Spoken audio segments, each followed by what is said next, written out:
Hi students, welcome to new class. ഇന്നത്തെ ക്ലാസ്സിൽ നമ്മൾ ഡിസ്കസ് ചെയ്യാൻ പോകുന്ന ടോപ്പിക്കാണ് നെറ്റ് പ്രസൻറ്റ് വാല്യൂ മെത്തേഡ് എന്ന് പറയുന്നത്. അപ്പോൾ ഇവിടെ നിങ്ങൾ പഠിക്കേണ്ട മെയിനായിട്ടുള്ള പോയിന്റ് എന്താണ് എൻ പി വി എന്നൊരു ക്വസ്റ്റ്യൻ വന്നാൽ എഴുതേണ്ടതാണ് ആദ്യത്തെ ഒരു പാരഗ്രാഫിൽ പറയുന്ന കാര്യങ്ങൾ. Under this method all future cash inflows and cash outflows are discounted to present value. ഈ ഒരു മെത്തേഡിൻ്റെ പ്രത്യേകത എന്താ അറിയോ? നമുക്ക് ഭാവിയിൽ കിട്ടാൻ പോകുന്ന എല്ലാ ക്യാഷ് ഇൻഫ്ലോയും അതേപോലെ തന്നെ നമ്മുടെ കയ്യിൽ നിന്ന് പോകാൻ പോകുന്ന എല്ലാ ക്യാഷ് ഔട്ട്ഫ്ലോയിനെയൊക്കെ നമ്മൾ എന്താ ചെയ്യുന്നത്? ഡിസ്കൗണ്ട് ചെയ്യുകയാണ്. പ്രസൻറ്റ് വാല്യൂവിലേക്ക് ഡിസ്കൗണ്ട് ചെയ്യുക. ഇപ്പം എന്താണോ വാല്യൂ അതിലേക്ക് ഡിസ്കൗണ്ട് ചെയ്യുക. അതിൻ്റെ മെത്തേഡിൻ്റെ പ്രത്യേകത എന്താ വെച്ചാൽ ഇവിടെ ഫ്യൂച്ചറിലുള്ളൊരു കാര്യത്തിൻ്റെ വാല്യൂ പ്രസൻറ്റിൽ എന്തായിരിക്കും എന്ന് അറിയാൻ വേണ്ടിയിട്ടാണ് നമ്മൾ ഈ ഒരു മെത്തേഡ് ചെയ്യുന്നത്. ഇപ്പോൾ എക്സാമ്പിൾ പറയുകയാണെന്ന് വെച്ചാൽ ഭാവിയിൽ എനിക്കൊരു 50,000 രൂപ കിട്ടുന്നുണ്ട്. പക്ഷെ അന്ന് എനിക്ക് കിട്ടുന്ന 50,000-ന് ഇന്ന് എന്ത് വിലയുണ്ട് എന്ന് വാല്യൂ ഉണ്ട് എന്ന് കാണുന്നൊരു മെത്തേഡാണ് നമ്മളിതിൽ ഉദ്ദേശിക്കുന്നത്. Then the present value of cash outflows is deducted from the sum of present value of cash inflows. അപ്പോൾ ഇവിടെ ഈ ഒരു മെത്തേഡ് നമ്മൾ ചെയ്യുന്നത് എന്താ വെച്ചാൽ വളരെ സിമ്പിളായിട്ടുള്ളൊരു മെത്തേഡാണ്. നമ്മൾ ആദ്യം ചെയ്യേണ്ടത് ക്യാഷ് ഔട്ട്ഫ്ലോ, കയ്യിൽ നിന്ന് പോകുന്ന ക്യാഷിനെ ഒക്കെ പ്രസൻറ്റ് വാല്യൂയിലേക്ക് ആക്കി വയ്ക്കുക. കയ്യിൽ വരുന്ന ക്യാഷിനെ, എങ്ങോട്ടേക്ക് വരുന്ന ക്യാഷിനെ, ഇൻഫ്ലോ ആയി വരുന്ന ക്യാഷിനെയും പ്രസൻറ്റ് വാല്യൂ കണ്ടുപിടിക്കുക. എന്നിട്ട് രണ്ട് തമ്മിലുള്ള ഡിഫറൻസ് എടുത്താൽ അതാണ് എൻ പി വി. വളരെ ഈസി ആയിട്ടുള്ള മെത്തേഡാണ്.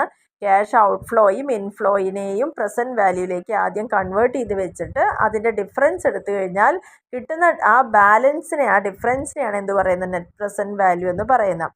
ഇനി നമുക്ക് ഇങ്ങനെ കിട്ടുന്ന ഉത്തരം എന്ന് പറഞ്ഞാൽ ചിലപ്പോൾ അത് പോസിറ്റീവ് ആവാം, അല്ലെങ്കിൽ നെഗറ്റീവ് ആയിരിക്കാം.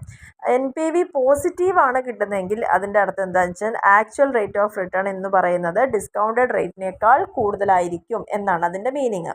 ഇനി നെഗറ്റീവാണ് എൻ പി വി കിട്ടുന്നതെങ്കിലോ അതിൻ്റെ അർത്ഥം എന്താ? ഈ പ്രൊജക്റ്റ് നമുക്ക് ഒരിക്കലും അതിൻ്റെ കോസ്റ്റ് പോലും കവർ ചെയ്യില്ല എന്നാണ് അതിൻ്റെ അർത്ഥം.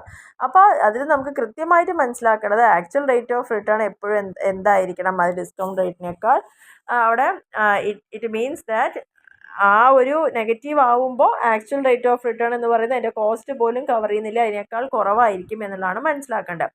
അപ്പോൾ ഇത്രയും മാത്രം എൻ പി വി എന്താ നോക്കുക. അതായത് ക്യാഷ് ഇൻഫ്ലോയും ഔട്ട്ഫ്ലോയിനെയും പ്രസൻറ്റ് വാല്യൂയിലേക്ക് കൺവേർട്ട് ചെയ്തിട്ട് കിട്ടുന്ന ഡിഫറൻസിനെയാണ് എൻ പി വി എന്ന് പറയുന്നത്. ആ ഡിഫറൻസ് പോസിറ്റീവ് നെഗറ്റീവ് ആവാം. പോസിറ്റീവ് ആണെങ്കിൽ നമുക്കത് ആക്സെപ്റ്റ് ചെയ്യാം, കാരണം നമ്മുടെ ആ പ്രൊജക്റ്റിൻ്റെ കോസ്റ്റിനെ കവർ ചെയ്തുകൊണ്ടായിരിക്കും നമ്മുടെ ആക്ച്വൽ റേറ്റ് ഓഫ് റിട്ടേൺ കിട്ടുന്നതെന്നാണ് മനസ്സിലാക്കേണ്ടത്.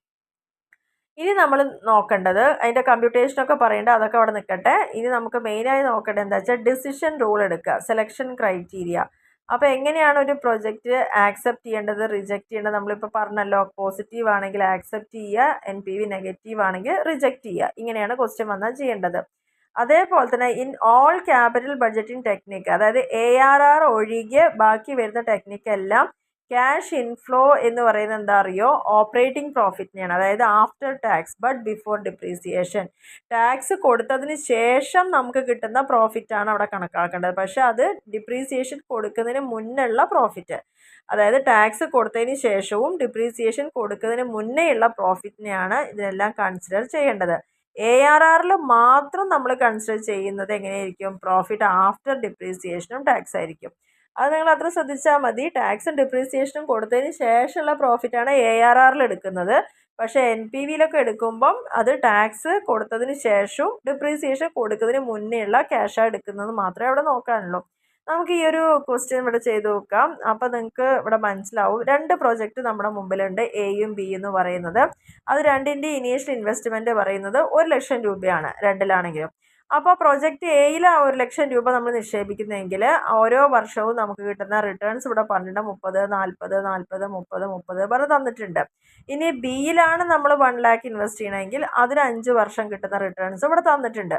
അപ്പോൾ നമ്മളോട് ചോദിക്കുകയാണ് ഏത് പ്രൊജക്റ്റാണ് നമ്മൾ ആക്സെപ്റ്റ് ചെയ്യേണ്ടത്, ഏതാണ് ബെറ്റർ എന്നാണ് ചോദിക്കണം.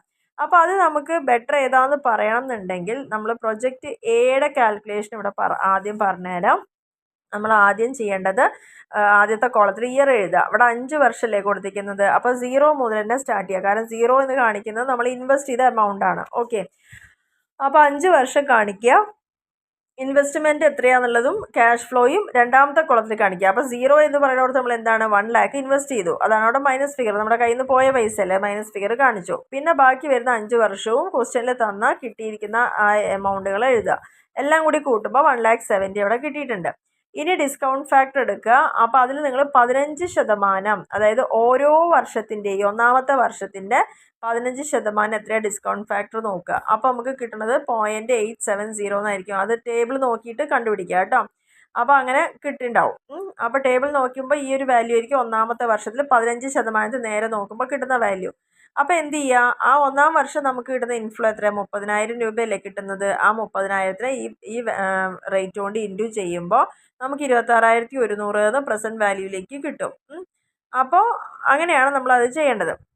അങ്ങനെ 5 വർഷവും ചെയ്യുക. അതായത് ഈ 15% തന്നെ ഒന്നാമത്തെ, രണ്ടാമത്തെ, മൂന്നാമത്തെ, നാലാമത്തെ, അഞ്ചാമത്തെ വർഷം വരെയുള്ള വാല്യൂ എടുക്കുക. ജസ്റ്റ് കിട്ടുന്ന ഇൻഫ്ലോ കൊണ്ട് ഇൻറ്റു ചെയ്തിട്ട് കിട്ടുക. അപ്പോൾ നമുക്ക് അങ്ങനെ എന്താണ് പ്രസൻറ്റ് വാല്യൂവിൻ്റെ കോളത്തിൽ എല്ലാം ഇപ്പോഴത്തെ വാല്യൂവിൽ കിട്ടിയിട്ടുണ്ടാവും. അതെല്ലാം കൂടി ടോട്ടൽ ചെയ്യുമ്പോൾ 1,14,730 ആണ് കിട്ടുക. ഈ 1,14,730 കിട്ടുക. അതിൻ്റെ അർത്ഥം എന്താണ്, നമുക്കിപ്പോൾ നമുക്ക് ഭാവിയിൽ നമുക്ക് 1,70,70,000 രൂപയാണ് കിട്ടുക. പക്ഷേ അതിന് അന്നത്തെ ആ 5 കൊല്ലം കഴിഞ്ഞ് 1,70,70,000 കിട്ടുമ്പോൾ അതിന് ഇന്നത്തെ വാല്യൂ എത്രയേ ഉള്ളൂ, 1,14,730 രൂപയുടെ വാല്യൂ ഉള്ളൂ എന്നാണ് നമുക്കിതൊന്ന് മനസ്സിലാക്കാൻ പറ്റുന്നത്. അപ്പോൾ ആ ഒരു പ്രസൻറ്റ് വാല്യൂവിൽ നിന്ന് ആണ് എന്ത് ചെയ്യേണ്ടത്, 1,00,000 ലെസ് ചെയ്യേണ്ടത്. ശ്രദ്ധിക്കേണ്ട കാര്യം എന്താ വെച്ചാൽ, നമ്മൾ ഇപ്പോഴാണ് ഈ പ്രൊജക്റ്റിൽ 1,00,000 രൂപ ഇൻവെസ്റ്റ് ചെയ്യുന്നത്. എന്നിട്ട് ഓരോ വർഷവും നമുക്ക് അതിൽ നിന്ന് വരുമാനം കിട്ടും. എന്നിട്ട് 5 വർഷം കഴിഞ്ഞിട്ട് നമ്മൾ പറയണം എനിക്ക് 1,70 കിട്ടി 5 വർഷം കൊണ്ട് എന്ന് പറയുമ്പോൾ സത്യം പറയാൻ ലാഭമുണ്ടോ? 1,00,000 രൂപ മുടക്കിയിട്ട് 5 വർഷം കൊണ്ട് 1,70 കിട്ടുമ്പോൾ നമ്മൾ വിചാരിക്കുക പെട്ടെന്ന് 70,000 രൂപ ഡിഫറൻസ് ഉണ്ടല്ലോ എന്നാണ്. പക്ഷെ അല്ല, ആ ഭാവിയിൽ കിട്ടുന്ന ആ 1,70,000 ഇന്നത്തെ വാല്യൂയിലേക്ക് കൺവേർട്ട് ചെയ്യുമ്പോൾ എത്ര രൂപ വില ഉള്ളൂ, അതിന് 1,14,000 രൂപയുടെ വിലയുള്ളൂ. അപ്പോൾ അതുകൊണ്ട് നമുക്ക് ശരിക്കും ഇത് ലാഭമാണോ നഷ്ടമാണോ അറിയാൻ പ്രസൻറ്റ് വാല്യൂയിലേക്ക് കൺവേർട്ട് ചെയ്ത് കിട്ടുന്നതിൽ നിന്ന് നമ്മൾ എത്ര രൂപയാണോ മുടക്കിയത്, അതായത് 1,00,000 രൂപ കുറയ്ക്കുമ്പം നമുക്ക് 14,730 രൂപയാണ് ശരിക്കും അതിൻ്റെ വാല്യൂ വരുന്നുള്ളൂ. നമ്മൾ സാധാരണ ചെയ്യുക എന്താ വെച്ചാൽ 1,00,000 ഇറക്കി 1,70 കിട്ടി പറയുമ്പോൾ 70,000 രൂപ ലാഭം എന്നൊക്കെ പറയും. പക്ഷെ ആ 70,000 രൂപ ലാഭം എന്ന് പറയുന്നത് നമ്മൾ എത്ര വർഷം കൊണ്ടാണ് ഈ പൈസ ഉണ്ടാക്കുന്നത് നമ്മൾ ഒരിക്കലും കണക്ക് കൂട്ടാറില്ല. അതിനാണ് ഈ മെത്തേഡ് ഉപയോഗിക്കുന്നത് മനസ്സിലാക്കുക. അപ്പോൾ ആ ക്യാഷ് ഇൻഫ്ലോന് നമുക്ക് ഡിഫറൻസ് എടുക്കും. ഇപ്പോൾ നമ്മൾ നേരത്തെ പറഞ്ഞില്ലേ, ക്യാഷ് ഔട്ട്ഫ്ലോയും ഇൻഫ്ലോയും തമ്മിലുള്ള ഡിഫറൻസാണ് NPV പറഞ്ഞില്ലേ. അപ്പോൾ ശരിയല്ലേ, കാരണം ഇൻഫ്ലോ എത്രയായിരുന്നു, 1,14,000 ആയിരുന്നു. അതിൽ ഔട്ട്ഫ്ലോ എത്രയായിരുന്നു, 1,00,000 ആയിരുന്നു. മൈനസ് ചെയ്തപ്പോൾ 14,730 കിട്ടി. ഇതാണ് നമ്മുടെ NPV എന്ന് പറയുന്നത്. അപ്പോൾ ഇതേപോലെ തന്നെ നമ്മൾ പ്രൊജക്റ്റ് ബിയും ചെയ്യുക. സെയിം മെത്തേഡ് തന്നെയാണ്. അതുകൊണ്ട് ഞാൻ എടുത്ത് പറയുന്നില്ല. 15% ആ ഫാക്ടർ ഇനി ഒരു വട്ടം കണ്ടാൽ മതിയല്ലോ. ക്യാഷ് ഫ്ലോ മാത്രമല്ല ഡിഫറൻസ് ഉള്ളൂ. ഇൻറ്റു ചെയ്യുമ്പോൾ പ്രസൻറ്റ് വാല്യൂ കിട്ടും. അവിടെ നമുക്ക് 1,10,000 ആണ് കിട്ടുന്നത്, 10,770 കിട്ടുന്നത്. അതിൽ 1,00,000 മൈനസ് ചെയ്യുമ്പോൾ 10,770 ആണ് ടോട്ടൽ വരുന്നത്. ഇപ്പോൾ 2 NPV നോക്കുക, ഏതാണ് ബെറ്റർ ആയിരിക്കുന്നത്? പ്രൊജക്റ്റ് എ ആണ് ബെറ്റർ, കാരണം അതിലാണ് ഹയർ ആയിരിക്കുന്നത് അല്ലേ. രണ്ടും പോസിറ്റീവ് ഫിഗറാണ്, പക്ഷേ ഹയർ ആയിരിക്കുന്ന ഏതിലാണ്, പ്രൊജക്റ്റ് എയിലാണ്. അപ്പോൾ നമ്മൾ എന്ത് ഡിസിഷൻ എടുക്കും, പ്രൊജക്റ്റ് എ ആണ് ആക്സെപ്റ്റ് ചെയ്യേണ്ടത് എന്നുള്ളതാണ് പറയുന്നത്. ഇനി ഇവിടെ ഒരു ഓൾട്ടർനേറ്റീവ് മെത്തേഡ് അവർ പറയുന്നുണ്ട്. ഓൾട്ടർനേറ്റീവ് മെത്തേഡ് എന്ന് പറഞ്ഞാൽ ഒന്നുമില്ല, നമ്മൾ മുന്നേ ചെയ്തപ്പോൾ 5 വർഷവും 5 തരത്തിലുള്ള ക്യാഷ് ഫ്ലോ ആണ് കിട്ടിയത്, 30, 40, 50 പറഞ്ഞിട്ട്. പക്ഷേ എല്ലാ വർഷവും ഒരേ ക്യാഷ് ഫ്ലോ കിട്ടുകയാണെങ്കിൽ ചെയ്യേണ്ട മെത്തേഡാണ് ഇവിടെ പറഞ്ഞിരിക്കുന്നത്. അപ്പോൾ 4 വർഷം ഇവിടെ തന്നിട്ടുണ്ട്, എല്ലാ വർഷവും 10,000 കിട്ടുന്നു പറഞ്ഞു. അപ്പോൾ 10% ഡിസ്കൗണ്ട് ഫാക്ടർ ഇവിടെ പറഞ്ഞിട്ടുണ്ട്. അപ്പോൾ ആ 10% എന്നുള്ളതിൽ നമ്മൾ 4 വർഷത്തേക്ക് എത്ര വാല്യൂ നോക്കുക, എന്നിട്ട് ജസ്റ്റ് ആ 10,000 കൊണ്ട് എല്ലാം ഇൻറ്റു ചെയ്യുക. ഇൻറ്റു ചെയ്യുമ്പോൾ നമുക്ക് ടോട്ടൽ 31,690 കിട്ടും. അപ്പോൾ ഈ കിട്ടിയിരിക്കുന്ന ഡിസ്കൗണ്ട് ഫാക്ടറിനെ ഇൻറ്റു 10,000 ചെയ്താലും ഇത് കിട്ടും, അല്ലെങ്കിൽ പ്രസൻറ്റ് വാല്യൂ പറഞ്ഞാൽ ഡയറക്റ്റ് ആയിട്ട് ഇത് കിട്ടുന്നുള്ളത് മാത്രമാണ്. അതായത് ഈ മെത്തേഡിൽ പറഞ്ഞത് എല്ലാ വർഷവും ഒരേ ക്യാഷ് ഫ്ലോ കിട്ടുമ്പോൾ ജസ്റ്റ് ആ ഡിസ്കൗണ്ട് ഫാക്ടർ മാത്രം കണ്ടുപിടിച്ചിട്ട് ഇൻറ്റു ചെയ്യുക. ആ ഇൻറ്റു ചെയ്തതെന്ന് ചെയ്യുമ്പോൾ തന്നെ നമുക്ക് എന്ത് കിട്ടും, അതിൻ്റെ ഫൈനൽ ആൻസറിലേക്ക് പോകുന്നുള്ളതാണ് പറയുന്നത്. ഇനി അതിൻ്റെ അഡ്വാൻറ്റേജ് പറയുന്നുണ്ട്. ഈ ഒരു മെത്തേഡ് പഠിക്കുന്നതുകൊണ്ട് ശരിക്കും നമുക്ക് ടൈം വാല്യൂ കണക്കാക്കാൻ പറ്റും. അതേപോലെ തന്നെ ക്യാഷ് ഫ്ലോ സ്ട്രീം എങ്ങനെയാണ് ഒരു എൻറ്റയർ ലൈഫ് ഓഫ് ദ പ്രൊജക്റ്റിൽ വരുന്നതെന്നുള്ളത് നമുക്ക് കൺസിഡർ ചെയ്യാൻ പറ്റും. അതേപോലെ തന്നെ കൂടുതലായിട്ട് ഇത് ഫോക്കസ് ചെയ്യുന്നത് അതിൻ്റെ ഒബ്ജക്റ്റീവ്സിനാണ്. എന്താണ്, മാക്സിമൈസ് ചെയ്യുക വെൽത്ത് അല്ലേ, ഫേമിൻ്റെ, അതിനാണ് കൂടുതൽ ഇത് ഫോക്കസ് ചെയ്യുന്നത്. പിന്നെ കുറച്ചും കൂടി ഈ ഒരു മെത്തേഡ് സ്യൂട്ടബിൾ ആവുന്നത് എപ്പോഴും ഇപ്പോൾ നമ്മൾ നേരത്തെ ചെയ്ത പ്രോബ്ലത്തിൽ എല്ലാ വർഷവും കിട്ടുന്ന ക്യാഷിൻ്റെ ഇൻഫ്ലോ സെയിം ആണോ, അല്ലല്ലോ, ഒക്കെ ഡിഫറെൻ്റ് അല്ലേ. അങ്ങനെ ഡിഫറെൻ്റ് ആയിട്ടുള്ള ക്യാഷ് ഇൻഫ്ലോ വരുന്നവിടെയാണ് ഈ മെത്തേഡ് ശരിക്കും സ്യൂട്ടബിൾ ആയിരിക്കുന്നത്. ആൻഡ് ഇത് വളരെ യൂസ്ഫുൾ ആണ്. ഇപ്പോൾ മ്യൂച്വലി എക്സ്ക്ലൂസീവ് ആയിട്ടുള്ള പ്രൊജക്റ്റുകളാണ് നമ്മൾ ചെയ്യുന്നത്. അതായത് ഏതെങ്കിലും ഒരു പ്രൊജക്റ്റിൽ ഇൻവെസ്റ്റ് ചെയ്യുന്നത് കൊണ്ട് മറ്റൊരു പ്രൊജക്റ്റ് നമുക്ക് എടുക്കാൻ പറ്റാത്തൊരു സ്ഥിതിയൊന്നും അവിടെ വരരുത്.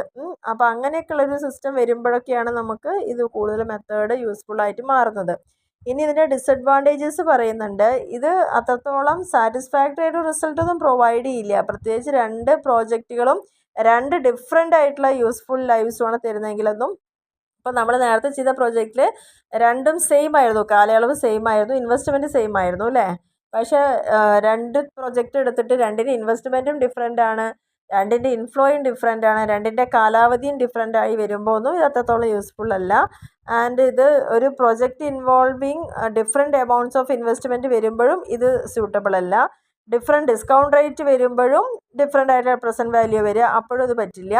ആൻഡ് ഡിസ്കൗണ്ട് റേറ്റ് സെലക്ട് ചെയ്യാന്ന് പറയുന്നത് ഡിഫിക്കൽട്ടാണ്. ആൻഡ് കോംപ്ലിക്കേറ്റഡ് ആയിട്ടുള്ള കാൽക്കുലേഷൻസ് ആണ് ഇവിടെ വരുന്നതെന്നുള്ളതാണ് പറയുന്നത്. അപ്പോൾ ഇത്രയാണ് നമ്മുടെ NPV മെത്തേഡിനെ കുറിച്ച് പറയാനുള്ള വളരെ ഇമ്പോർട്ടൻ്റ് ആയിട്ടുള്ള ഒരു മോഡേൺ മെത്തേഡാണ്. അപ്പോൾ ഇവിടെ പഠിക്കേണ്ടത് എന്താണ് NPV എന്ന് പഠിക്കുക, അതിൻ്റെ മെറിറ്റും ഡീമെറിറ്റും പഠിക്കുക. ഒരു പ്രോബ്ലം NPV ചെയ്യാൻ വളരെ ഈസിയാണ്. തന്ന വാല്യൂവിനെ ഡിസ്കൗണ്ട് ഫാക്ടർ നോക്കിയിട്ട് ഇൻറ്റു ചെയ്തിട്ട് ആ പ്രസൻറ്റ് വാല്യൂ കൺവേർട്ട് ചെയ്യുക, അതിൽ നിന്ന് നമ്മൾ ഇറക്കിയ പൈസ മൈനസ് ചെയ്യുക. അപ്പോൾ ഡിഫറൻസ് നോക്കുക, പോസിറ്റീവാ നെഗറ്റീവാ നോക്കുക. പോസിറ്റീവ് ആണെങ്കിൽ ആക്സെപ്റ്റ് ചെയ്യുക, രണ്ടും പോസിറ്റീവ് ആണെങ്കിൽ ഏറ്റവും കൂടുതൽ ഏതാണോ അത് ആക്സെപ്റ്റ് ചെയ്യുക, അത്ര മാത്രമേ ഉള്ളൂ. രണ്ടാമത് നമ്മൾ പറഞ്ഞത് എല്ലാ വർഷവും ഒരേ ക്യാഷ് ഫ്ലോ വരുമ്പോൾ ഡയറക്റ്റായിട്ട് ആ പെർസെൻറ്റേജ് മാത്രം കണ്ടാൽ മതിയാവും അല്ലേ. എന്നിട്ട് ഇൻറ്റു ചെയ്താൽ തന്നെ ഉത്തരത്തിലേക്ക് നമുക്ക് കിട്ടും, അത്രയേ ഉള്ളൂ. അപ്പോൾ വളരെ സിമ്പിളായിട്ടുള്ള മെത്തേഡാണ്, എല്ലാവർക്കും മനസ്സിലായിട്ടുണ്ടാവുമെന്ന് വിചാരിക്കുന്നു. Okay, thank